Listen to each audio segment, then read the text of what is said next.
that he loved the black woman. I knew he loved the black people. I knew he loved Houston. But most importantly, I knew he loved the Honorable Elijah Muhammad and Minister Louis Farrakhan, because he has given up most of his life to fight on behalf of the black man and the black woman and help resurrect their minds, their bodies, and their spirits. He works tirelessly. And when Brother Kasal and Brother Casey talk about time being a commodity, all his time is consumed helping with the mission of the Honorable Elijah Muhammad. And so I would like for you to receive this beautiful brother, this beautiful black man, this beautiful servant of Allah. That's none other than our Southwestern Regional Minister, Dr. Student Minister Abdul Halim Muhammad. Let's receive our beautiful brothers. America. We thank Allah for his demonstration of love, for traveling 9,000 miles and abandoning all that he had to come and to find us. And he found one that he rose up from among us, the first begotten of the dead, the first one of us to become a God. I'm speaking of the most honorable Elijah Muhammad, for without him there is no Malcolm X. You can't disconnect him from the honorable Elijah Muhammad. There is no Muhammad Ali, because it's he who gave him the name Muhammad Ali. You cannot speak of Imam Warithuddin Muhammad without speaking of his father, the most honorable Elijah Muhammad. Right. And I thank Allah again and again and again. If I had 1,000 tongues and 1,000 mouths and I could speak 1,000 languages, I could never thank Allah enough for his giving me in my life and being born in this day and time to help a man who is help to the helpless and hope to the hopeless. A man who has impeccable character, whose morals are sublime, who is fearless in the face of his enemies, and who is loving beyond our understanding. The man I speak of is our current leader, teacher, and guide, who sits in the seat of the most honorable Elijah Muhammad. I speak of the honorable Minister Louis Farrakhan. And I greet you once again in green words of peace of Assalamu alaikum. Would you join me in giving everyone who's come before us another round of applause?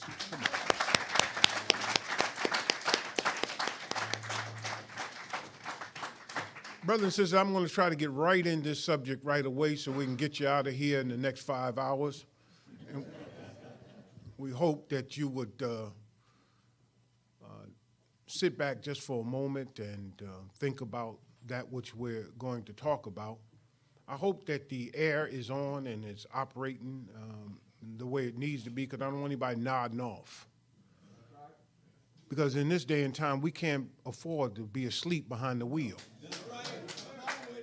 This is a dangerous time to be daydreaming or to be falling asleep or to have your mind on HEB or your mind on the game, or your mind on what you're going to do tomorrow. Right now, we need your full attention, because we want to talk to you about that which is going to give you light, life, and power. Today, brothers and sisters, we're going to take you on a little trip, and I hope that you will get in the car with us, because we know where we're going. Amen. Our job is to take you to the place that God intends for you to be, and that is what is called the hereafter. The hereafter. And the most honorable Elijah Muhammad said the hereafter for his followers is now. No, we're not talking about dying and you going up in the sky after you die for some sweet by and by in the sky. You know, that every description that you get of that place in the hereafter is one in which it sounds just like earth, a land that flows in milk and honey. You're going to have wings on, and you're going to have a harp, and you're going to have some golden slippers, and you're going to wear silken robes, and all that. Whoa, time out. Where am I going? Where am I going that I'm going to have a land of milk and honey? If you got milk, you got cows. Huh? If you got honey, you got bees. So where are you trying to go? Doesn't the book of Revelation tell you and I that we saw a new heaven and a new earth? And we saw the new heaven, we saw the new Jerusalem coming from heaven to the earth? Well, then what are you so busy trying to get up there for? If everything's going to happen here, and don't we pray in the Lord's Prayer, thy kingdom come, thy will be done on where? As it is in? Oh. So there's a connection between heaven and hell. So when you think about heaven and hell, You got to understand that this heaven and hell are not places. They're conditions and state of mind. Right? This summer was 100 degrees. It was hot as. When you don't have any food and you ain't got no money to buy no food, you hungry as. You went out to your car, somebody busted out your window and stole all your CDs out your car, so now you mad as. Right? You worked all week, came to Friday, your boss didn't have your check, you was broke as. You get it. You get what I'm saying? So I'm trying to point out to you, brothers and sisters, that, you know, the Honorable Minister Louis Farrakhan wrote a song as he came into the nation. A white man's heaven is a black man's hell. We have made heaven for them with our labor. They have made a heaven for themselves from the stolen land of the Native American and the Mexican. So you and I are living in his heaven, trying to seek to get a part of his heaven. That's what the whole integration thing is all about. You thought you had to give up yours to get into his. And in the end, no matter where we move, they move out. And then they come back to take back which they moved out of. That's called gentrification. Y'all all right? Let's go to work. Our subject for today is the Nation of Islam, the love that love produced. The love that love produced, brothers and sisters. I want to talk to you about a love story. So y'all the Muslims, y'all ain't supposed to be talking about love. Y'all all hard and whatnot. Mean, mugging on people and whatnot. All military and militant. Y'all talking about love? Yeah, what makes us be dutiful? What makes us stand up with a man that the whole world hates? It's love. What makes us come and invite you to the meeting, come pick you up, take you back, give you a meal, look out for you? It's love.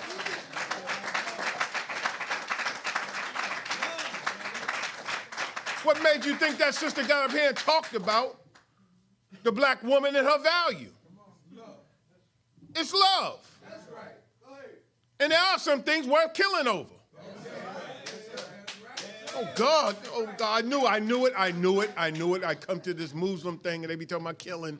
There are some things worth dying and killing over. But it's not your sneakers. It's not your corner that you sell your dope on. It's not your stable of women that you know what I'm saying, Silky, that you pimping out there. No. That'll get you killed.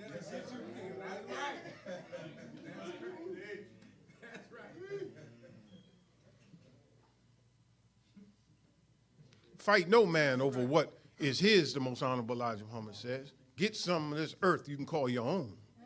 Then you have something to fight over. We okay? Yes, sir. Come on with it. The love that love produced. Let me tell you about the love story. Let me tell you about 3 men. Come on. God loved us so much, he came himself. Yeah. Took off his holy robes, put on dyed garments. Master Fard Muhammad, the great Mahdi. You said, God is a man? Yeah. You can have your mystery God. Matter of fact, just invite him in here. Tell him to come here. Show me your mystery God.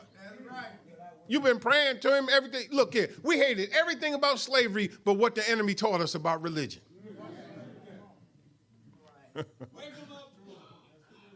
There's this spirit up in the sky that you're going to see only after you die.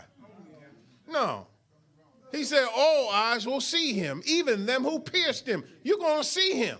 You're going to see God as he is. He's a man. He's always been a man, but he's been hidden. He's been hidden, and our condition has made him come out of hiding. Think about that. Your and my condition has made God come out of hiding. So he's made himself known. This great one, Master Fard Muhammad, comes from the holy city Mecca, born February 26, 1877. His father is an original black man, and his mother was a white woman. That's right. Why? That's right. What? Come on. Why? Why would it be? Because in order to give justice to both people, he comes from both people. That's right. That's right. Now, to get into America, the Honorable Elijah Muhammad said in a lecture series he called The Judgment, really there were recordings that he did called The Judgment. He talked about that our enemy had always scoured and looked over the borders to make sure nobody came in to disturb his Negroes. When Garvey came here, they plotted on him the moment he got in here, and they got him and they arrested him and they deported him. They always, J. Edgar Hoover talked about them looking for, always have their eyes, the rise of a black Messiah. Well, what do they know that you don't seem to know? That anytime a people are oppressed through the womb of a woman, this is her value, brother. Our prayers, we make prayers, we're praying to God, oh God, solve this homeless problem. Oh God, solve this AIDS problem. Oh God, stop this violence. Oh God, give us a leader, give us a leader. And some woman lays down in Bentop or with a midwife or somewhere on the way to the hospital and a baby is born. You don't know who that baby is because we don't even know who we are. Look on your license. Look on your license. What does it say? Whose name are you wearing? You wearing another man's name. If I had this uniform on and I take it off and I hang it up and then I see a brother walking down the street, I say, hey, brother, that's my uniform. He said, well, how you know? I said, look in it. It's got my name in it. Well, suppose it doesn't have my name. It's suppose it has his name and it's his uniform. Well, then who are you? You say you're free. But whose name are you wearing? You say you African-American. Well, which of your names is African and which one's American? If you're going to claim it, then name it. This great one, Master Fard Muhammad, came, greatest love story ever told. Came out of his love for us, out of his compassion for us, out of his concern for us. He came to seek us who are totally lost from our own. Now, let me make a point for you and then I'll move on. The Jamaican or the people from the Caribbean or the Haitians or others, Dominicans, Puerto Ricans, everybody will come here and they'll shoot right past the black man in America. South America, Central America, I don't care if they come here barefoot or almost naked, how is it they come here and shoot right past you and me? Because their conditioning was different than you and I. We were made into Negroes. And what was done to us in North America is totally different than what was done to the rest of them. And that's why they rebelled. Not that we didn't have slave rebellions in the continental United States. But their experience is totally different than us. And that's why they come here and they shoot right past us. And then we start talking about them. Because they have at least a sense of self-reliance, knowledge of self, and they retain somewhat some of their African culture. You and I were totally robbed. So God didn't come to them. He came to you and I, who are the most despised, most rejected, the most foolish people. You get $1.5 trillion out the economy, and right now, between Black Friday and New Year's, you're going to give it all back to the enemy. And he gives you nothing. So God, out of his love, comes. He dwells among us. And he finds one that he raises up in the most honorable Elijah Muhammad. And I don't care, brother and sister, what your educational level is. The Honorable Elijah Muhammad only went to the 3rd grade. Yet this one that he met taught him an invincible truth. It's so invincible, you still haven't overcome it in 90 years. Think about that. Think about it. You'd rather call us names. You'd rather clown us than confront us. Because you know we're going to break you down and then build you back up again. The Honorable Elijah Muhammad gave you Malcolm X. I don't care what the Godfather Harlem shows you. I don't care what Spike Lee's Malcolm X movie shows you. I don't even care what's written in the autobiography of Malcolm X, except for you read the epilogue and Malcolm starts telling you what was really going on through Alex Haley. You don't know anything about how that man made men that were so stellar among us, you start worshiping them and forgot the teacher. Muhammad Ali. They try to disconnect him from Elijah Muhammad, but there is no Muhammad Ali without the Honorable Elijah Muhammad. There is none. None. The Honorable Elijah Muhammad loved Muhammad Ali so much, he took his name from him for going back into boxing. You think we robbed Ali. Ali got money because we didn't rob him. The mafia didn't take over Ali because of the Muslims. Oh, y'all ain't hear that? The late, great Sonny Liston was connected with the mob. Everybody knows that. That's common knowledge. Everybody know that the mob took over boxing or controlled boxing, especially you got all the fights in Las Vegas. Who started Las Vegas? The mob. So we already know that. But when the mob tells Muhammad Ali, drop the fight or to take a dive in the fight, otherwise we're going to break your knees. He goes to the Honorable Elijah Muhammad. He said, dear Holy Apostle, the crooks, the mob told me to throw the fight or they're going to break my knees. He said, yeah, brother, but you tell them they got knees too. Got knees too.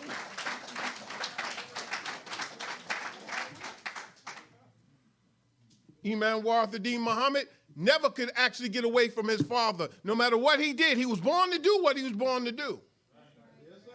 And if we understand from a mature standpoint, what he did was draw out of us what was in us.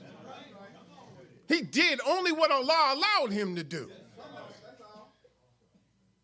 God will break down the nation, tear down the temple, and God will bring it back up again. So Imam Warathuddin Muhammad did what he was born to do. But in the end, he came around and understood what his father taught and what he had abandoned. Y'all okay? Hang with me, brothers and sisters. The Honorable Elijah Muhammad built a nation inside of a nation. Think about it. A nation inside of a nation. And he was called by Reader's Digest the most powerful black man in America. How come you don't know anything about him? How could a man be called the most powerful black man in America and you know nothing about him? How could he be wiped off the pages of history, not talked about in school? How come you know about Dr. King, you know about Rosa Parks, you know about this one and that one, but you don't know anything about the Honorable Elijah Muhammad? Why don't they teach you about him in school? Because they know who he is and whose he is. Y'all all right? So God raises up for you your own Moses. Huh? Moses wasn't an integrationist. Moses didn't tell you, come on, let's integrate with Pharaoh. He went to Pharaoh and said, let my people go. Huh? But Moses had a knot in his tongue. Moses had a knot in his tongue, meaning a knot in his language, where he didn't feel he spoke clearly, but the Honorable Elijah Muhammad spoke very plainly. But he needed the knot to be untied in his teachings so his teachings could reach a universal audience. So God raised up, so he prayed for a helper, and Aaron, and Ada from his family, and God gave him the Honorable Minister Louis Farrakhan. All praise is due to Allah. Greatest love story ever told. God comes, finds one that's like unto Mary, because we are people, we didn't know man, meaning we didn't know a real man. So now God comes and the Holy Spirit, Holy Ghost overshadowed us. And next thing you know, when they looked up, here's a nation being born from a man. All messengers have the likeness of a woman because they receive God, and from God they give birth to a nation. That's what's happening. Y'all okay? All right, let's move on. Now, you know how I always go? It's just the way it is here. School's in, y'all. Come on with it. We have instructions from laborers. For laborers. And all of us are laborers in here. There ain't but one master. So we're all working. And this one tells us that big fields are waiting for the wide awake man and woman to work out. Arise the dead by the thousands. Not by the ones and the twos or the hundreds, but by the what? Thousands. And it says the dead nation must arise, for the time is at hand. Look in your poison book. Work cheerfully and fear not. Because what? You are the who? The righteous. The what? The best. The what? The powerful. The righteous, the best, the powerful. Think about that. So here, sister, you come to a place and people are telling you that a nation can rise no higher than this woman. You ain't never heard that in the church. Come on now. I'm not putting down the church. We love the church. The good that it does. Without the church, we would have made it this far. But we have to give up the slave master's teaching and accept what God has hidden and buried in the word. The reason why the Bible, Master Father Muhammad called the Bible the poison book, is because if you take medicine in too big a doses or too low a doses, or you take the wrong medicine for the wrong ailment, it's poison. The Bible is full of truths, but it has to be reinterpreted so that mankind will not be snared for the falsehoods that have been added to it. Because if you know the truth and the truth will make you free, then when a church on every corner, why are we in the condition that we're in? Think about it. I'm just asking you a question. But someone to tell you you are the righteous and you know what you did last night. You are the best. You sitting here you ain't got two nickels to rub together, but somebody's standing in front of you telling you the best. Someone telling you the powerful, and we got Mr. Trump in office. What we gonna do? The righteous, the best, the powerful. Man, these are words that if you take these words to heart, they'll program you, brothers and sisters, to be. Listen what I'm saying, the righteous, the best, and the powerful. But you got to believe it. The Honorable Elijah Muhammad got under the skin of Caucasian people. You want to know why, brothers and sisters? Lean forward a little bit. Lean forward. Y'all want to hear? Come on. Because he ignored them. He ignored them. White man ain't your problem today. God is the white man's problem. And your freedom is his problem. If he doesn't let you go, God's going to force him to let you go. And you want to know something? If you don't let the white man go, God's going to make you let him go. In just a few days, he's going to take off the mask of civility. He's going to show you how butt naked, hateful he is of you and I. He don't love you. He loves your vote. When it's time for election time, y'all okay? Huh? He loves your woman. Oh, yes, he does. He love you. She love you, brother, especially if you're a big old brawny brother with an NBA contract making millions of dollars. Basketball player, until you do something and hit her or something, then she going to divorce you, or you get cut. Then she'll cut you and take half your money. One half, she take all your money. Oh, y'all, ain't nobody laughing about that. Nobody saying y'all don't like that, huh? Okay, well, love can transcend all. I can believe that if it's really love and not lust. Hey, you got all of this golden beauty over here. And you gonna go over there with Susie? Come on, man. Oh, them women, the black woman, that man, please, brother. If she was with you, brother, wearing burlap, you're not hearing me. She was wearing burlap. She had no shoes on. She was picking cotton with you, man. She was having your children, man. Listen to what I'm telling you. She took what the enemy threw away. Pig feet. He lived high on the hog. But you and I got pig feet. chitterlings, hog maws, Rocky Mountain oysters, pig brain, pig ears.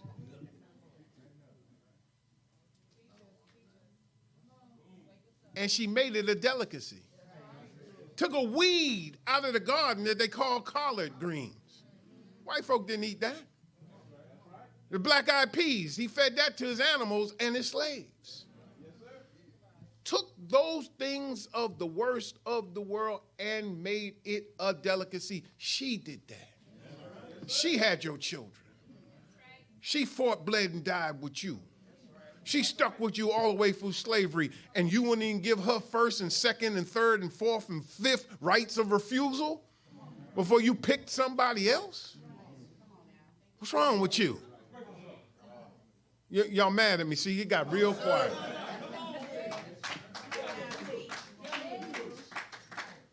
Ain't nothing like the black woman, brother. Nothing like her.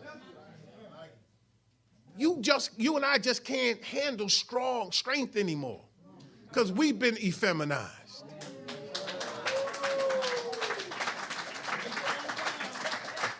We're not comfortable in our own skin. But when a black woman meets a real black man filled with God, you see her. Now, some women get upset because we call the women's class MGT class, Muslim Girl Training Class. But before God, every woman is a girl.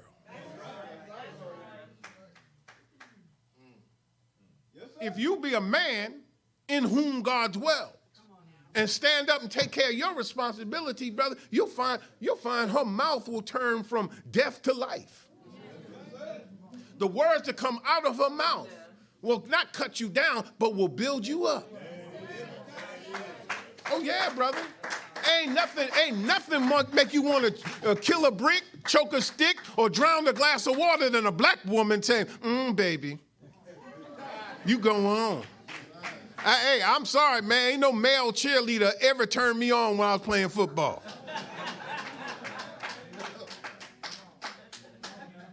When you were at first down. You mean like you hear the band playing dun dun dun dun dun dun dun dun dun, and you hear go team go, yeah.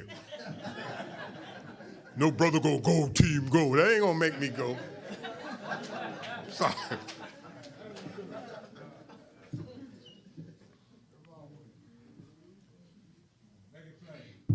We got big fields, y'all. If you think it's small, this is not a place for you. We're talking rulership. We're talking ownership. We're talking about moving forward, brothers and sisters, but together. Our unity, the most honorable Elijah Muhammad, is more powerful than an atomic bomb, a nuclear bomb. Yes, sir. Y'all all right? Yes, sir. But it's going to take something that we have to come to grips with, and that's that word called love. Yes, sir.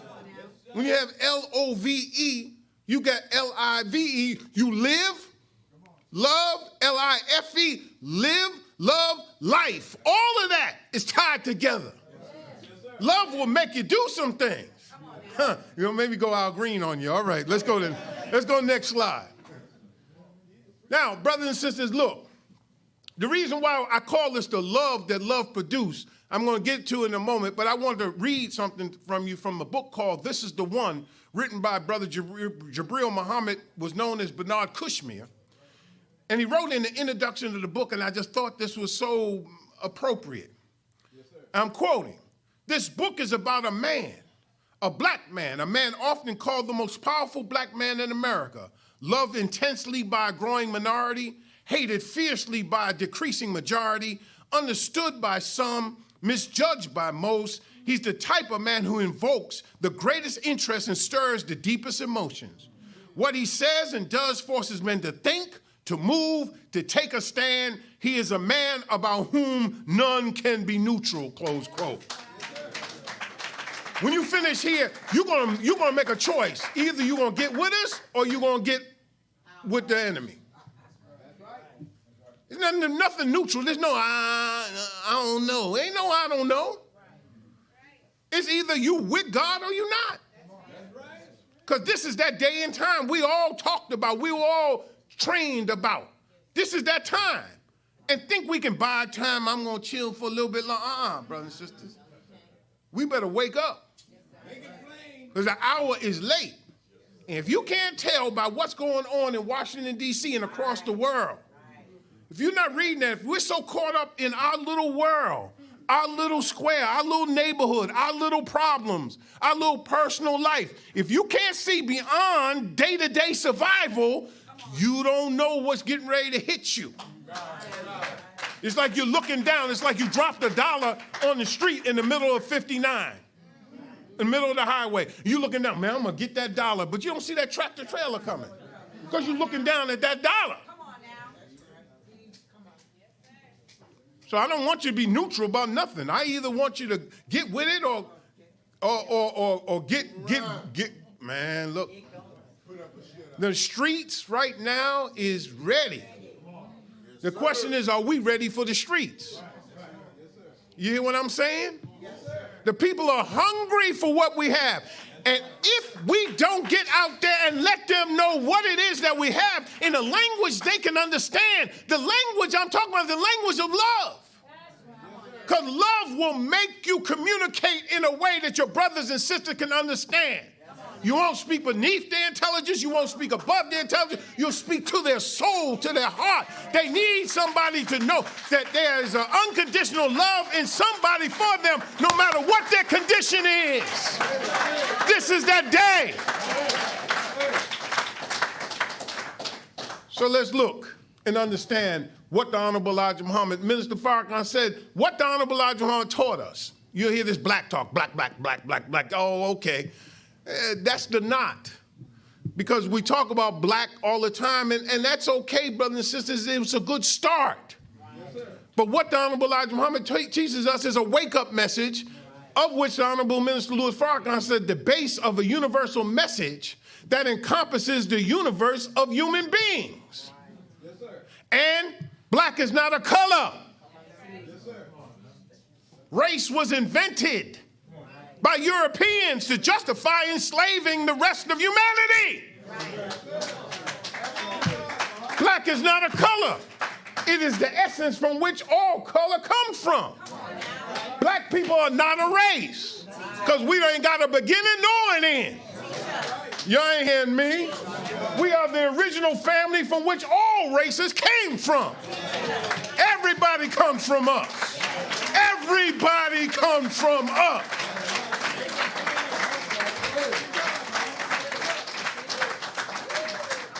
Our good brother Dr. King once said, well, teaching black supremacy is as bad as teaching white supremacy. The Honorable Elijah Muhammad said, how would you know? When has black been supreme in the last 6,000 years? You don't know what it is to be in rulership. And even the countries that are so-called free in Africa or in the Caribbean was still bit by the same dog that bit us. And left with a mindset of the enemy in their rules. And they still wear, some of their judiciaries, they wear wigs that the Europeans wore. They speak that the language of their land is the language of the colonizer or the conqueror. Their national borders are the borders set up by the conqueror.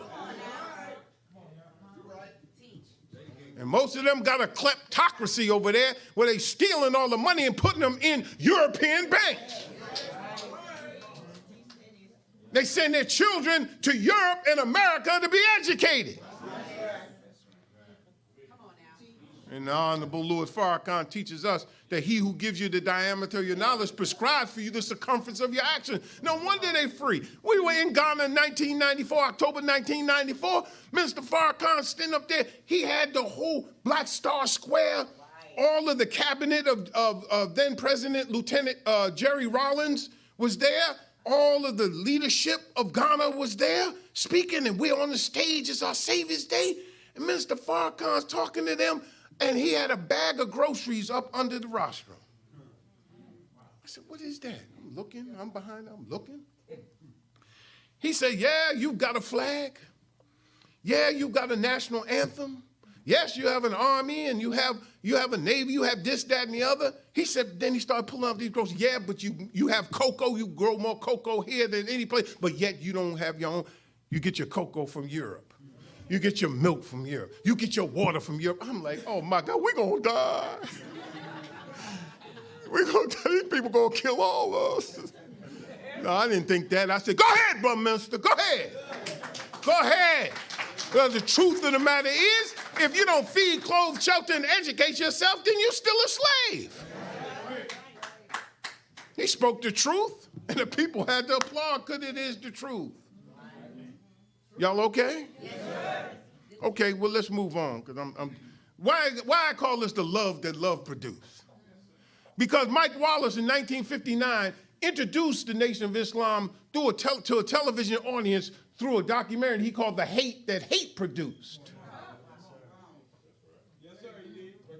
See, it's not hate that produced stuff. I'm telling you, it's love that produced stuff. See, even in that is white supremacy. To think that anything that white folk do makes us do what we do. Wrong. We're produced by the love of God himself. Think about what I'm saying to you. It's not your hate that made us hate you. No, brothers and sisters, it's not your hate that made us hate you. I'm talking to white folk now. That's not what made us hate you. We just knew something wasn't right. Something wasn't right with you. All we tried to do was love you. Huh? Yeah, Missy had these babies, and it was Mammy who nursed them. Mammy sewed up her clothes, brushed her hair, fixed her food, made life easy for her. You know, there's a large percentage of white women that own slaves. And a large percentage of them that voted for Trump. It wasn't hate that produced us, though. What happened was, here you found a people that was teaching, no, he's my brother, and I want to be with him. No, you had a people teaching, no, he's the devil, and I want to get away from him. Oh my God, there's 10,000 people in the Uline Arena in Washington, D.C., and they're listening to a little man named Elijah Muhammad teaching that we're the devil. No, your angels are white. The apostles were white. Jesus is white. Moses is white. All of these prophets are white. White soap, white house. Everything white is pure and angelic. Black is evil. Black is macabre. Black is sinister. Huh? All of that. And then here's some people that teach that black is beautiful. Here's the teach that the white man is the devil. Man, that messed them up.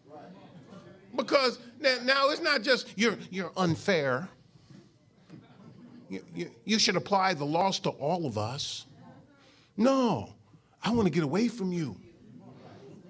Because you know what? You're not God. You're the opposite of God. What the Honorable Elijah Muhammad did was hold up a mirror to America. She looked in the mirror and didn't like what she saw. All we were a mirror of America. But that wasn't really us because the reflection really ain't you. The reflection was theirs, not us, because they didn't make this. You see, the white man didn't make this, which is sitting in front of you. The white man didn't make this. This is made by God through the Honorable Elijah Muhammad and the Honorable Minister Louis Farrakhan. You ain't never met men and women like us. You ain't never met women like this. Never.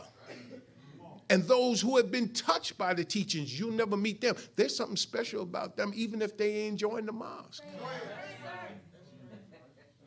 You better ask somebody. There's something special about a people who've been touched by an angel. Y'all all right? That hate produced. Mike Wallace ought to be ashamed of himself. Come on, let's move. All right, looking at my watch, they looking at it too. The Honorable Elijah Muhammad was given the hardest job ever given to a man, which is the resurrection of the dead. Go down to the graveyard on Cullen or up there in Acres Home and try to go there and stand in front of the graveyard and say, y'all get up. Ain't nothing going to happen. Go to the funeral home and see what they do when they put that embalming fluid in you. Ain't nothing going to happen. But mentally dead, that's our job. The resurrection of the mentally dead, black man and black woman. Master Father Muhammad said, Elijah, Kareem, I've given you the hardest job ever given to a man. And you know something? It's true, because we're stiff-necked, rebellious, easily led in the wrong direction. I mean easily led in the wrong direction. Hard to lead in the right direction. You'll go kicking and screaming into the promised land. Kicking and screaming. For what's good for you. Dead. Deaf, dumb, and blind. Oh, yeah.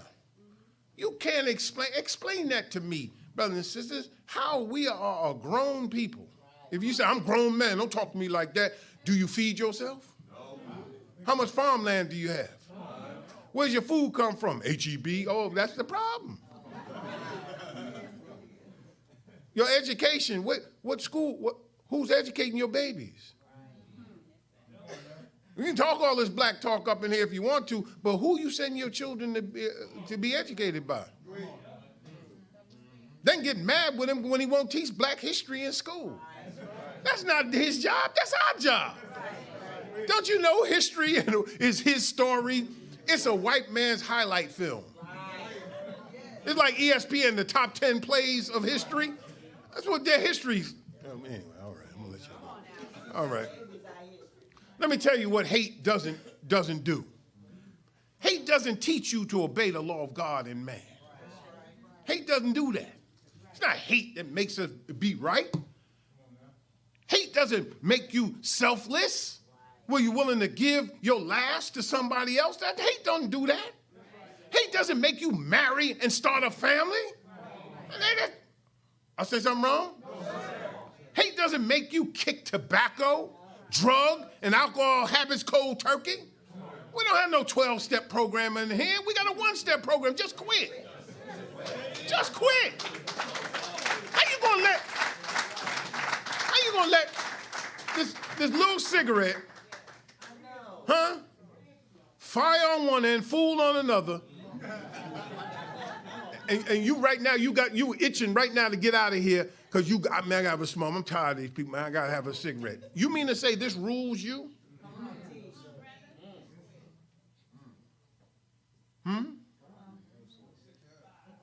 Drugs and alcohol rule you? Make it plain.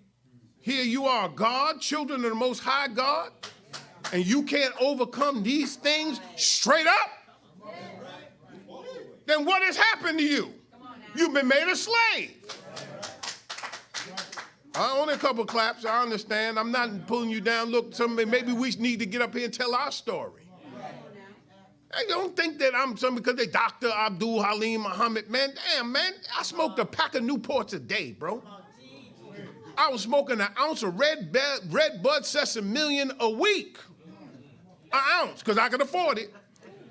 But I like sesame because I didn't like smoking Acapulco Gold or wacky weed, homegrown wacky weed, because it has seeds in it, and I like to drive and smoke my weed, and I didn't want it popping on my clothes.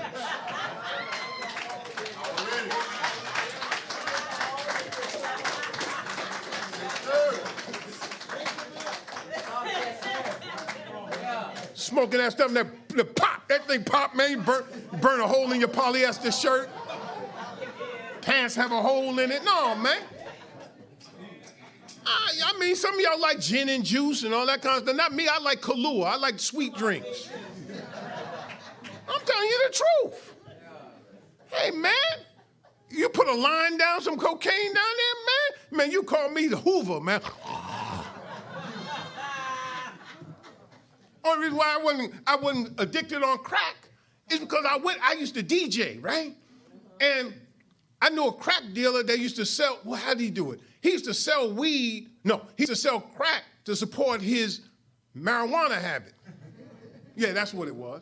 And he said, come on over, DJ Mac. I said, all right, I'm going to come on over. Mac came over his house. He said, you want to try that, man?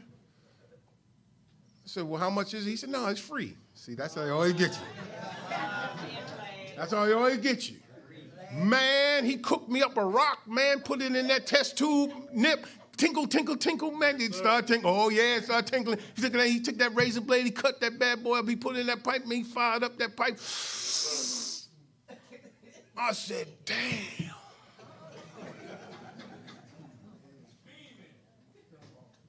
I said, man, come on, hit me again. I mean, so I smoked up that rock, right? That he put from me, man. Man, I went to the ATM and drew out $500. He said, no, he ain't free no more, Mac. I said, all right. I went to the ATM, drew out $500. When I got home, I could never get back that first feeling. I never could get back that first hit I took. That first hook took me to Pluto, brother, and back.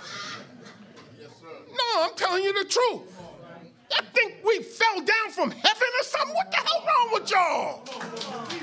It's the teachings of the Honorable Elijah Muhammad. It's Islam as taught by the Honorable Elijah Muhammad that redeem fools like you and me.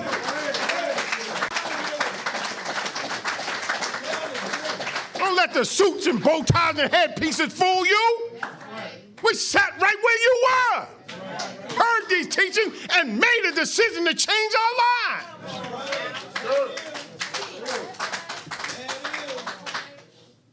Come on with it. Yes, sir. Hate doesn't make you pool your resources and do for self. Hate doesn't make you open up independent schools to compete on a global level. We don't bring our children aside to teach them hate so that they can be isolated. No, we teach our children so they can go out there and kick everybody's behind in every subject you can think of.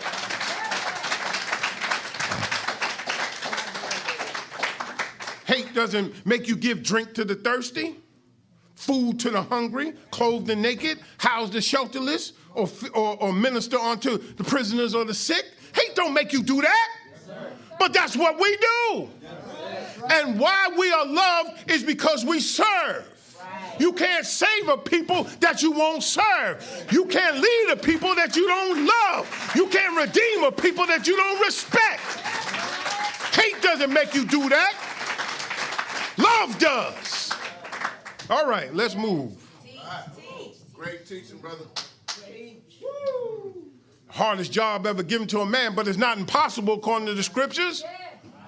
Luke, the 1st chapter, 37 verse, for with God nothing shall be impossible. So I know what you're thinking right now. That man crazy as hell up there telling me all that crap. No, sir. That's him. That's his story. But he don't know my problems. I can't overcome them. What do you mean can't? Get that out your mouth. What you mean you can't? You're a God, man. You're a God, sister. Anything you want, you can think of, you can conceive and believe, you can achieve. But the world has taught you can't. The world has told you no. The world has taught you nothing. But if God gets behind you, he raises you up. And then if you got 40 million zeros behind that one God, brother and sister, you got a number that no man can count. I know I'm talking a little crazy for y'all. Y'all can't take it. Nothing is impossible. God will give you whatever you need. Let's go to the next scripture. Let me show you what I'm talking about. The messenger of God is given the hardest job of any man, but even he needs help. So he pleads to his God in the Holy Quran, the 20th surah. He says, my Lord, expand my breast for me, so I may take in more inspiration, so I can give out more inspiration. And ease my affair for me. Make it a little bit easier for me, because you gave me the hardest job ever given to a man. But come on, give me something. Loose this knot from my tongue, that they may understand my word. You didn't really understand the Honorable Elijah Muhammad. The man walked among you for 40 plus years, man, building a nation inside of a nation, telling you everything that you're finding out now that you needed to know. He needed an aider, a helper. He said, give me an aider from my family, Aaron, my brother. That's Farrakhan. Add to my strength by him and make him share my task, so that we may glorify thee much, and much remember thee surely thou art ever seeing us. And he said, meaning God said, thou art indeed granted thy petition, O Moses. Holy Quran, Allah says, pray to me, I'll answer you. So now God answered the Honorable Elijah Muhammad's prayer and sent him the Honorable Minister Louis Farrakhan. And nobody's been more faithful in rebuilding that man's work. There was no nation of Islam. Minister Farrakhan stood up in 1977. He's been absent of his teaching now some 40 plus years, rebuilding his work out of love, not hate. You couldn't attract me with hate. You couldn't attract me with hate. I'm sorry. You couldn't attract me with hate, but you can attract me with love. Love of God, love of self. Huh? That's how you attract men and women that are those who are rooted in the nature of God himself. Y'all okay? Okay, come on now. Jesus said, unto him, I am the way, the truth, and the life. No man cometh unto the Father but by me. But you think about Jesus 2,000 years ago. Huh? God said, you got to love your enemies. But God never told you to love his enemies. God got enemies. God hates. Oh, yeah, God hates. You get ready. You're going to see him destroy nations right in front of your eyes. Over you. See, that's what you can't get through your head. You can't get through your head that all the drama that's playing out throughout the world is about you. You can't see it. You never thought of yourself that important. You can't even get two people. You can't get two women to fight over you no more, bro. So you can't imagine God destroying a whole nation over you. That's how low. Our esteem is so low. I mean, it's subterranean, man. It's below the sea level. You can't imagine God destroying a whole nation and bringing America to his knees because of what they did to you, me, and the Native American. You can't even put that in your head. And the reason I include them, because, we all got some in our blood, be talking that stuff, I'm half Cherokee on my mama's side. You know how y'all be talking. Let's move. Minister Farrakhan said, knowledge is the key. But there are two other keys, faith and love. He said, love is the critical component. Let's move. The Holy Quran says, brothers and sisters, here's our problem. We're going to teach you, and you're going to learn a little bit. And you might even pick up the books out there, Message of the Black Man, Saviors Arrive, Fall of America. You might get a Holy Quran, pick up the Final Call newspaper, get a little bit of knowledge. You might even come into mosque for a few days. Maybe. But what happens to us is that the Holy Quran says, and they were not divided until after knowledge had come to them. But there's a disease in our heart that makes that knowledge not turn and increase our faith and increase our love or back up our love, but there's a disease in our heart, and it says, out of envy among themselves. Why would you envy your sister and your brother for what God has manifested in them when you got the same talent and skill or a similar talent and skill in you? Yes, sir. There's nobody like you anywhere in the whole universe. There's never been anybody like you. There'll never be another person like you. You are so unique. You're like that blade of grass that nobody else can find another blade of grass. You're that snowflake that nobody else can find a snowflake like you. There's nobody like you. Why don't you live out your purpose? Find out who you are, because I'm telling you whose you are. You belong to God, and if you belong to God, then a spark of him is in you and I. Why don't you live it out? Why don't you stop living these old fantasy dreams? You laying up in the bed talking about, well, I shoulda, coulda, woulda. I could have been this. I could have been that. Yeah, you could have been all of that if you wouldn't have stopped. Yes. But now where you are, the reality you are right now in your 50s, your 40s, your 50s, your 60s, your 30s, wherever you are right now, lack of education, too much education, wherever you are right now, brothers and sisters, find your place in the universe, man. Find your place in the cosmos and be a star. Shine. Let us see what God put in you. And stop looking at other people and hating. Envy. Envy is something that got to get out of black folk. Envy is what make us murder one another. Envy is what make us jack one another. Envy make us just, envy is the mother of murder. All right, let's go. Mr. Farrakhan said, too, talking to black leaders and organizations, but this applies to us. He said, the scriptures say envy is more cruel than the grave. Once the spirit leaves the body and you put the body in the grave, worms begin to eat away the flesh. After a while, there's nothing left but the bones, and the person becomes unrecognizable. You have to use forensic science to find out who it is. That's what happens when we envy one another. We deteriorate and rot from within. All right? Let's see if we can back that up with the teaching of the Honorable Elijah Muhammad. Let's see if Minister Farrakhan has deviated. Let's go with the Honorable Elijah Muhammad. He says to us in the economic blueprint, jealousy destroys from within. He gives us a blueprint to recognize the necessity for unity in group operation activities. Pool our resources physically as well as financially. Stop wanting, which is reckless, criticism of everything that's black owned and black operated. Can I stop right there just for a moment? Self-hate is a terrible thing. Man, I mean, look, brothers and sisters, this society messes over us every day. The criminal justice system, the nonprofits, the educational system, you name it, we get messed over. The corporate system, every system you can think of messes over us every day. And you keep going back for more. Man, go upside your head, beat you, stomp you, and you more, please, give me more. Instead of just trying to get away. That's right. And get something for yourself. Think about it. Black owned. Oh man, they burnt my food. They ain't never going back there again. You don't never say that to McDonald's. Exactly. Burger killer. Crack in the box. Never. You're going to go back again and again, no matter how nasty they treat you. No matter how low down they know, how bad the service is, you might cuss them out, but you're going to go back the next week.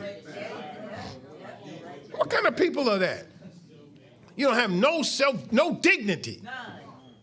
That's something been done to us. That's what love can cure. Once you love God and love yourself, then there's certain things you're just not going to accept from anybody. You ain't going to accept it from yourself. Y'all. On Dr. Shabazz, I don't know. It's going to be all right. He says, keep in mind, jealousy destroys from within. Yes, this ain't an external thing. It's the white man. See, he manipulating us, my brother. See, it's him. No, it's in you right now. We got to get that out of us. Jealousy is a little lower than envy. Envy is something that's almost irredeemable. Jealousy we can work with. You know, you got to find woman, brother. You don't want nobody looking at Sister Bobby too much, brother. He said, that's right. I'm looking at, hey, Sister Bobby, hey, you know, hey, brother, hey, wait a minute now. Wait a minute. Jealousy, that's proper. That's right. That's okay. The Lord thy God is a jealous God. You don't put any other gods before me. I get that. But envy, I'm going to hate you because of what God gave you that he didn't give me. And he gave me a set of tools. And I'm going to be tripping over your set of tools. Let me get mine. Let me work mine. And you work yours. Then he goes on and he says, observe the operations of the white man. He is successful. He makes no excuses for his failures. He works hard in a collective manner. You do the same. So let's go. Let's move. Brothers and sisters, sometimes, we like to deal in that which is kind of esoteric, kind of nebulous, kind of hidden, and kind of magical, and there's nothing. But the Quran isn't like that. It says of it, "He it is who has revealed the book to thee." Some of his verses are decisive. They are the basis for the book. Others are allegorical. Then those in whose heart is a perversity follow the part which is allegorical, seeking to mislead and seeking to give it their own interpretation. And none knows this interpretation save Allah. That's right. And those firmly rooted in knowledge, they say, we believe in it. It is from our Lord, and none mind except men of understanding. They say we believe in it. That don't mean they know. Right. They just believe. And that's where we are. We got to go from belief to knowing. That's right. This is a time you cannot just believe something, because in belief, you can introduce hypocrisy and doubt. You got to stand firm and know what you believe. You can't back down today, because even Satan himself will punk you. He says in the scripture, in the Revelation, it says that Satan deceived the whole world. And that with his tail, he took down 1/3 of the stars of heaven and cast them to the earth. That's right. Honorable Elijah Muhammad teaches us these are the great religious teachers and scholars. And right now you're watching the whole world fighting, spiritual gangbanging going on. Muslims shooting at each other. One on one side shooting an RPG or a rocket-propelled grenade. Another one with an AK-47. And they shooting at each other and both saying Allahu Akbar. You think I'm going to follow that? No, sir. They have the real Islam, brother. No, they don't. Make it plain. Come on. All right, let's move. That's right. Because we're living in the day and time, the fulfillment of this. In the 5th surah, the 3rd verse of the Holy Quran, it says, "This day I perfected for you your religion and completed my favor to you and chosen for you Islam as a religion." Not 1,400 years ago. Today, the new Islam is coming into effect. And guess what, brothers and sisters? God has put you in the vanguard position. You're not hearing me. We're not going to be the tail to nobody. God has come to reveal something to you. And what's the proof? What's the proof? You said, where's your businesses? Where's all that? No, the proof is in human beings. See, I can build all the businesses in the world. I can build all the schools in the world. I can build all of these things, all of these physical things on a horizontal level. But if I got people who are crawling around on all fours like animals, like snakes crawling on their stomach, then that which I built will come down. So when you build upright people, that's the miracle. When you see black people who are coon, shine, ham bones, watermelon eaters, jigaboos. We was in the clubs, we was in the streets, we was in the highways, the byways. We were snorting coke, smoking reefer, drinking wine, running around, men and women, women with men and men with men and women with women, and doing everything this world says do. Because guess what? Here's a world that says that was with a preacher the other day. Me and Brother Brian went to a barbershop. It's his uncle. He's a kind of a preacher. He's a deacon or something in the church. He said, man, why don't y'all, and one preacher he was cutting the preacher's hair in the chair. He said, what we need to do is we need to teach our children them 10 commandments. I said to him, brother, yeah, there are 10 commandments, but this society teaches they're the 10 suggestions. Thou shalt not. They said, well, why not? Gosh darn, well, that's a little old-fashioned. Why not? Thou shalt not kill. Well, thou shalt not bear false witness against thy neighbor. We got a lying president. Every time he opens his mouth, he lying. Mr. Farrakhan said he has liarrhea. And he's running your government. And you expecting your Social Security check to come? You expecting your food stamps to come? You expect your EBT card or whatever it is? You expect that one day you're going to go there and there's going to be nothing on it? Then what you going to do for them babies? Because you trusting in somebody that is a double crosser and a liar from the time that they were born and brought into this world. We have billions of dollars in damage from Hurricane Harvey. Give them money, take it back. What kind of people are that? There's people suffering here. Y'all ain't hearing that. They're going to blame the city for that. Hear me, I got to throw this a little bit in here. I got to make this practical for you. Blame the city for it when they still got $500 million sitting up in Hurricane Ike money sitting up in state coffers. How you going to say we slow to spend it and they got $500 million from Hurricane Ike? You got a Google phone, look it up on the Google machine and see when Ike was. How many years ago was that? 2010, 2008? I don't know when, 2008, something like Hurricane Ike. They still got $500 million they hadn't spent. And they're going to talk about the city too slow in spending the money. So we're going to take it back. And do what? See, you can't see the game that's going on. You can't see the takeover of your school system. You can't see the attacks that's coming against your whole city that is not there's no majority in this city. It's really people, black people, Aboriginal people really run this city, whether you believe it or not. We are the majority. And they know that.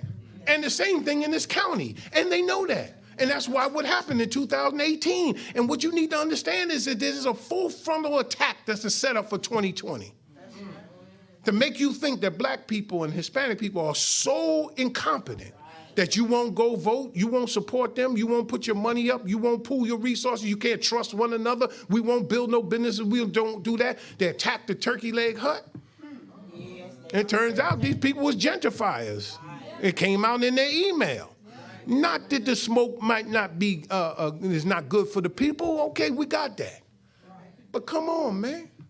Come on. The same 60 woman that had moved, that black woman moved here 60 years ago, is the same one who their fathers and grandfathers left there 60 years ago. When she moved south of Alabama, them white folk moved out. Now they moving back. And they trying to run stuff. No, we got to come to a mutually beneficial relationship is what we have to have. And be good neighbors to one another. Does that make sense? Yes, all right, come on now. So we got a new Islam on the scene. Let's go with it. Now, some of you might misunderstand what Mr. Farrakhan said. We got to offer even the enemy the truth. I ain't going out there looking for them, but if they run across me like they did with myself, Brother Jesse, Brother Brian, and Brother Linton was out there in the corner, these white women seen this paper. They stopped it, they're like, can I have more of them? Brother Brian gave him one. Can I have some more, please? So, yeah, I gave about 5 of them. I asked her for a donation. She took off. They are who they are. But their blood's not on my hands because this sex trafficking is a problem. It's a crisis. And it's something we got to really deal with. Y'all understand? And when they saw it, they said, whoa. And they seen the abuse of the female. They said, whoa, who are these people? We need to know. So they're going to read it. Now they are responsible for what they know. Their blood's not on my hand because Ezekiel, the 3rd chapter, I don't want to spend a lot of time on it. I want to get you out of here in the next 3 hours. It says, Son of man, I've made thee a watchman in the house of Israel. He goes on, and I say to the wicked that thou shalt surely die, and giveth him not warning, nor speaketh to warn the wicked from his wicked ways to save his life. The same wicked man shall die in his iniquity, but his blood I will require at thy hand. See, if we're calling them the devil, the evil, the this, the that, and the other, and we don't give them the truth that we've been given. See, that's what it means to expand your breasts. It means to tell them just like you would tell the righteous. Y'all ain't hearing me. It got quiet. No. I'm not preaching for applause. I'm trying to represent and reflect the man who is the teacher of us all, teaching us of what the Honorable Elijah Muhammad would want us to go, because if we're going to have a big field, the field is the whole planet Earth. So it goes on. He says in the 20th verse, and when a righteous man does turn from his righteousness and commit iniquity, and I lay a stumbling block before him, he shall die, because thou hast not given him warning. He shall die in his sin, and his righteousness which he hath done shall not be remembered, but his blood will I require at thy hand. So whether it's the righteous or the wicked, we are obligated to be the truth, if not even taking it to them. You just got to be the truth. Now, our brother Nip, yes, sir. He has a album he put together. The last one was Street Messiah. This one is a conversation with gangsters. But everywhere I look on Instagram or Facebook or social media, there are people of all races holding up his CD. And he ain't doing nothing but rapping about what he learned here. K. Reno and Cliche and all of them have been affected by what we teach from the Honorable Elijah Muhammad, the Honorable Minister Louis Farrakhan. They put it in their own God-given way. And telling them, K. Reno is like he's evolved into something else. I don't know who he is. We have affected and touched many people, brothers and sisters. You just don't realize that this message is going out, not just over social media or by the tapes and what we listen to. It's going out through the music. And our children are hearing it, and they're getting a whole nother consciousness. But I'm seeing people, white people, everybody got this, Latino, everybody got this CD holding it up. that he done went out there and sold it on them streets because his store is the trunk of his car. All praises due to Allah. So let me tell you, let me draw this to a conclusion. Brothers and sisters, the Nation of Islam, Mr. Farrakhan, the ministry of love is the Nation of Islam. It's a ministry of love, brothers and sisters. Teach the people that you love God. Show them that you love God. Because love is a verb, it's not a noun. Show them that you love God. Show them that you love yourself. Show them that you love your neighbor as you love yourself. Because if you don't love yourself, you're not qualified to love your neighbor. Y'all all right? Yes, sir. But our mission is not the narrow confines of the Southeast, Houston, the United States. It's the whole world. That's the big field. And it's hard for you to think outside of the little box that we've been put in, but you must now rise above that box and knock down the walls of that box, brothers and sisters, and know that you can reach the whole world now if you would just but believe in the God that we believe in and believe in yourself. Right. Y'all okay? Yes, sir. All right, we almost done. Come on. Now, what world am I talking about? I told you we want to introduce you to the hereafter. Not this world, but God's world. So love not the world, neither the things that are in the world. If any man love the world, the love of the Father is not in him. You can't love this world. This is Satan's world. I mean, how you going to have all this money? This is a city awash with money. You got people living underneath the bridges. How you going to have the largest medical center in the world and you got people that can't get medical treatment? Explain that to me. Energy capital of the world and jokers running out of gas on the freeway. Y'all, okay. This is Satan's world, man. Satan's world. But you want to know what love will do? We know that we have passed from death unto life because we love the brethren. That's right. He that loveth not his brother abideth in death. Look out in our community. You want to see the death that's out there? We're not loving one another. Just for a moment, man, how could you pull a trigger on God? How could you jack God? How could you rape God? How could you punch God in the mouth? How could you do that? You can't do it unless, of course, you've given your mind over to Satan. Let's go to Galatians. For all the law is fulfilled in one word. Even in this, thou shalt love thy neighbor as thyself. Come on now. Y'all okay? Yes, sir. Let's look at Ephesians. Ephesians says, nevertheless, let every one of you in particular so love his wife, even as himself. And the wife see that she reverence her husband. Woo! Brother, y'all should have been clapping on that, man. Y'all, what's wrong with you? Not me. Clap for the word, man. This ain't for me. Damn, don't you want your wife to look at you, man, with the way she used to look at you, bro? Oh, my God, a well-made man. She ain't looking at you like that anymore, bro. What's happening? How you lose your shine, brother? What happened? See? Because you didn't love her as you loved yourself. When you love her like you love yourself, man, you're willing to walk around in the same pair of shoes when she got 2, 3, 4, 5 pairs of shoes. You're going to make sure she got every garment. You're going to make sure she got a jewelry. She got a bling bling. She got a pearl necklace. She got all that. You're going to make sure she's garment down. You're going to make sure she got dresses. She got purses. She got perfume. She got her hair done, her nails done, all of that. And you could be wearing your overalls, bro. But when she step out that car, and they see, look at this old country bumpkin looking wearing these Timberland boots and these overalls and old T-shirt with stains up under it. But she step out the car, man, looking like Beyonce. Oh, like, dang. Man. Y'all okay? Yes, sir. You treat her like that, brother, watch and see what happens. Let's go to Prophet Muhammad. Prophet Muhammad, let's back it up with some Islam, because y'all, teaching out the Bible. Gosh. None of you is a believer unless he loves for his brother what he loves for himself. Those are sisters too. You cannot be a believer unless you want for your brother, love for your brother and sister, what you love for yourself. Somebody pull up on the yard, man, in a Porsche, I got happy. See, that says to me, my God is not a liar. You invite me over your house so I can do a house blessing? Minister, come pray for my house. I pull up to your house, I say, dang.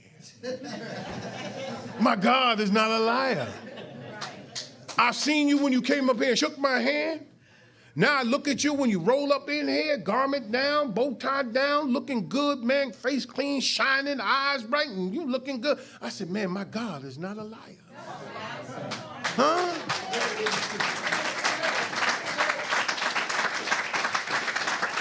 You was a playboy.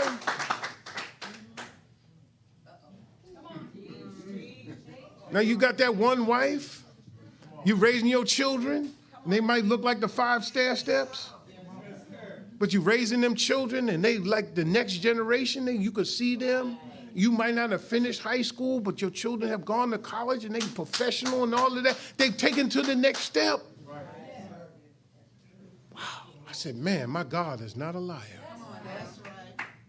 Brothers and sisters, you just don't know. After 32 years of watching you all, I'm just like, you're like my second, going on my 3rd generation looking at you. I've married some of you, and I've married some of your children, and about to stick around long enough to marry your grandchildren if possible. Man, you know what that's like to see that? The beauty of that? The evolution of a people right in front of your eyes?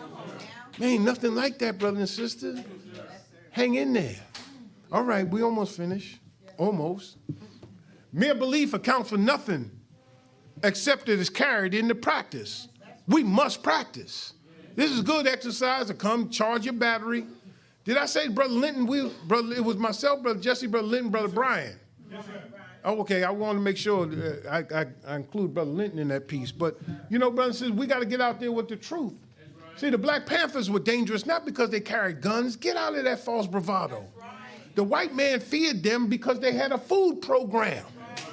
They gave away free food, and the government copied it off of the Black Panthers. Y'all ain't hear me? We're feeding the hungry now. I don't know the last count, man, but we're in the thousands now. You understand what I'm saying? So we've had an impact and effect. That's our brother Trader Truth. He and I were together at the Nipsey Hussle celebration of life out there in the Staples Center in Los Angeles. I knew him. He said he uses his language. I don't. He said, Minister, you knew me when I was a pup. I mean, what do you mean? He said, I was young. I was with the guerrilla mob. Me and Zero and others, we were in the guerrilla mob. But we came over there to the mosque, and you sat with us for hours talking to us about our responsibility as rappers and what we should be doing in the community and this, that, and the other. And then he moved. He got his first big contract, and he moved out to Katy. And the people and the police, the constable and them was harassing him and his family. Wow. So K. Reno came to us and asked us, would we go out there and check on him? I didn't remember him, but I know K. Reno. I said, okay, brother, we'll go. So Brother Jesse at that time was the first officer. That's how far back y'all know. He was the first officer. We got a crew together. We went out there. Brother Trey's house, he had a brand new house. He hardly had any furniture, and he had a pool table and a refrigerator. And nothing in the refrigerator. This is a true story. And so we ordered pizza, and you know I'm going to find a wing place, right? You know that, right? But we were there eating pizza, and the police came by, and brothers came outside and just stood. We ain't do nothing, we just stood. They looked at us. We looked at them. They kept on going. They never harassed him after that. See? These are the kind of relationships, but I forgot all about this. Somebody had to remind me of that stuff. I didn't forgot all that kind of stuff. We're working to end the senseless violence up and down all of these corridors, and we fought against the death penalty. Man, look, brothers and sisters, look, we put in work in this city. We've put in work in this city. From the streets to the suites, we put in work in this city. You have a lot to be proud of, not a false pride. But a pride in serving. All right, come on now. So look, brothers and sisters, let me tell you about our work. Let's go next, brother, quickly, because they're looking at their watches and they think the Texans going to win today. I don't know what. Who is the original man? See, you can't out-black the Muslims. The original man is the Asiatic black man, the maker, the owner, the cream of planet Earth, God and universe. But now, student enrollment, that's the only mention of color. Y'all okay? Yes, sir. Then he asks us the question in terms of what is the population of the original nation in the wilderness of North America and all of the planet Earth. And the answer is the population of the original nation in the wilderness of North America is 17 million with the 2 million Indians. With the 2 million Indians. With the 2 million Indians. Makes it what? 19 million. All over the planet Earth is what? 4,400,000,000. Never been no 4,400,000,000 people in Africa. So who is this all over the planet Earth, brothers and sisters? Let's move. What is our work? What is the big field? The big field we're working out of is the whole planet Earth. The land and the water is 196,940,000 square miles. The problem book tells us that the universe's diameter equals 76 quintillion miles. That's, man, you got a universe to work out of. We don't need to step on each other, put shade on each other. With a universe that big, how I need to stand in your light? Right, come on, that's right. We got plenty of room. Y'all all right? All right, let's move. Mr. Farrakhan, when Jesus says that he is the way, Mr. Farrakhan walking in the ways of Jesus, his way, my way wins. Let's follow the minister as he's following the most honorable Elijah Muhammad. His way wins. You see him among the people. Yes, y'all all right? Yes, sir. That's what we afraid of our own people now? No, sir. Man, when you come to them with a pure heart and offer a hand of friendship, man, you should see how people respond. You should see. Go in that spirit. Next. All the rappers and actors and our people love it, from Ice Cube to all of these rappers and whatnot, the Migos. And you got Taraji Henson and DMX. What you really want, what you really need.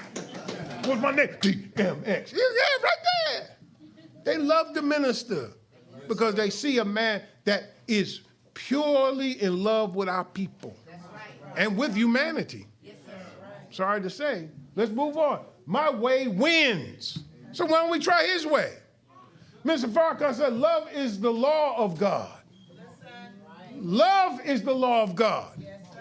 He gave us the law to keep us from running afoul of him. But ultimately, the motive of it is love itself.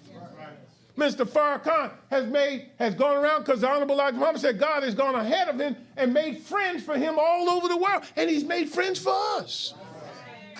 But we got to go in the way of Mr. Farrakhan. We can't go there with a hat in a hand, begging and trying to go there. He didn't go there to these people begging them for no money.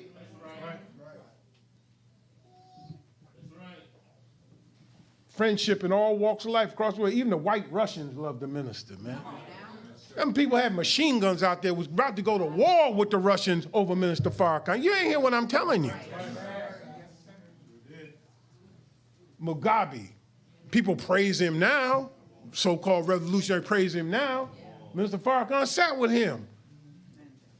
Mandela, Gaddafi, Arafat, Fidel Castro. All of these great luminaries in the past. We like talking about them now, but who would be seen with them in the daytime? But Farrakhan. Come on, next. Minister Farrakhan said, law is good, but love is better. So now we see the minister walking with the Native American. We see the minister with the Latino people, having a black and Latino gang summit to stop us from the blacks and browns killing each other. Here's the great Cesar Chavez holding Muhammad's speech, truth is the best weapon. Y'all okay? Yeah, we got Latinos and Asians in the Nation of Islam. Oh, yeah. And here's the minister sitting with our brother Jay Winter Lone Wolf, or whatever. What's his name? Night Wolf? I forget his name. Oh, I'm ashamed. But, no, it's not Lone Wolf. But it's Jay Winter. Y'all look it up on your Google machine and give it to me before it's over. But he's sitting here with our Native American brothers and sisters. Let's move. Now, Mr. Farrakhan says if you don't love them, you'll never be able to reach them. That's right. Now, you look at all of these countries where you got Spanish-speaking people. In this hemisphere and in Brazil, you got people that speak Portuguese. And in these other islands speaking French and other languages.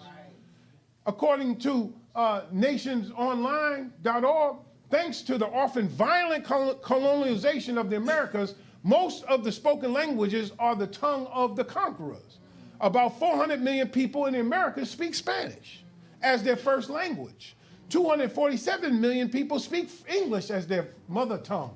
204 million people speak Brazilian Portuguese. About 8 million people speak French or French Creole. So what if we could speak Spanish?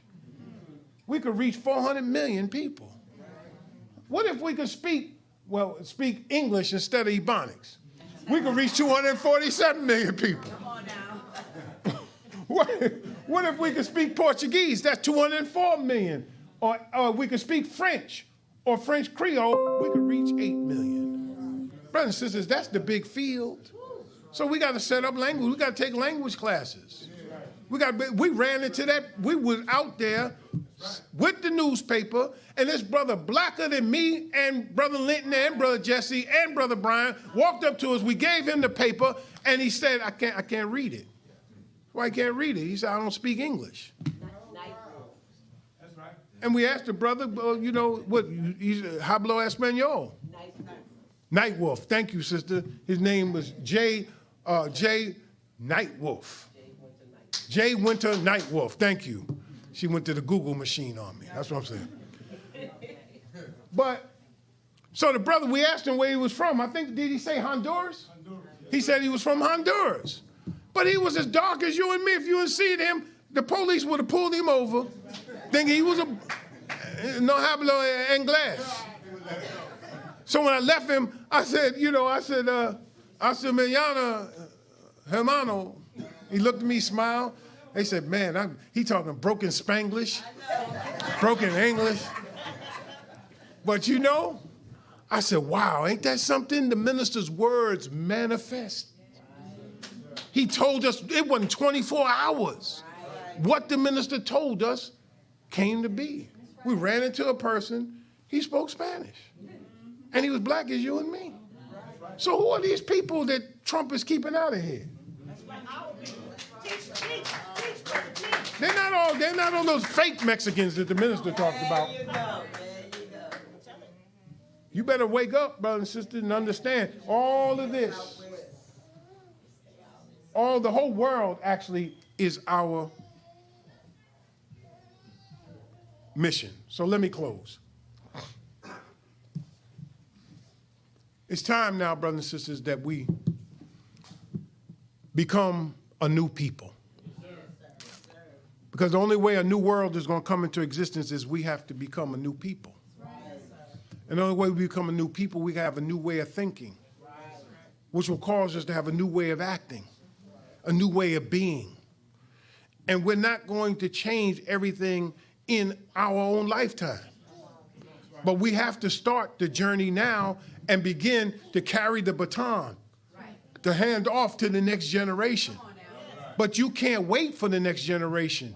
You and I have to start now so that they have an indication that, in fact, we got it. Our children are rejecting us now because they seen us actually fall for the old okie doke. You ain't hear me. Desegregation was right. Integration was a sin. You hear what I'm telling you? Because anytime you abandon your own institutions and then start longing for Black Wall Street, that's kind of like schizophrenia, bipolarism or something, ain't it? You abandon your own community, your own institutions, and then lament about a new Black Wall Street when you had all of that the enemy destroyed, like Rosewood, like Wilmington, North Carolina. You lament these things. You want these things. Come back to good old days of Yates. I remember the good old days of Yates. I remember when Jerry Monroe and them 1985 was playing in the Astrodome. They had a bigger audience than the daggone Texans. They were playing high school ball, but they was like 5A, man. I remember Worthings, Jones, Sterling, all of them had their own bands, their own cheerleaders, their own football bands. Even when they could have competition with them 3-4 schools, they ain't had to go nowhere. They were all powerhouses. But what happened? You moved to Pearland. You moved to Aldine. You moved to Fort Bend. And they doubling back now. They coming back in here. They're not putting their children in the public schools. So wake up, brothers and sisters, and accept your own and be yourself. Clean up, straighten up, stand up. Make a new world, make a new woman, make a new man, make a new you, make a new you, me, make a new us. Be a new people. But the only way it's going to happen is in love. You got to be in love. You got to love, man. You got to love. Love is the kind of thing that make you just, make you want to, I'm going to go out green on you. But love will make you take that extra step with one another. Love has to be tried and tested. Don't tell me you love this and you won't give your time to it. Don't tell me you would give your life for it and you won't give your time to it. That ain't love. Ain't no woman going for that. Baby, I love you and you don't give her no money. Baby, I love you and you don't take her out nowhere. Can't tell no woman that. And you can't tell him that. Baby, I love you and you don't cook nothing for him at least once a week, man. You don't throw down nothing. Huh? He come home working hard. He took a shower. He did all that and he ate. And you just roll over and pull a cover like this and you're back to him. What do you mean you love me? What? Oh, you see, it got quiet over there when I said that, bro. You're supposed to be with me, man. Come on, man. I'm trying to get. I throw you underhand softball. I throw you. Come on, man. You supposed to. That was slow pitch underhand softball. Man, you supposed to knock that one out the park, brother. She just rolled. You sitting there, man, looking at the ceiling. Poor brother.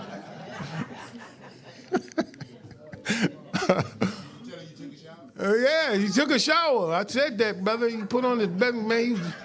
He didn't go savage now. Sometimes we savage, brother. Now she's right to turn over on a savage.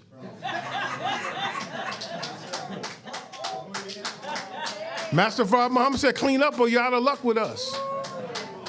But if you clean up, you worked hard, you bring home your portion of the food, clothing, and shelter, man, the only comfort, the only heaven you're going to know is her. That's the only heaven you're going to know, bro.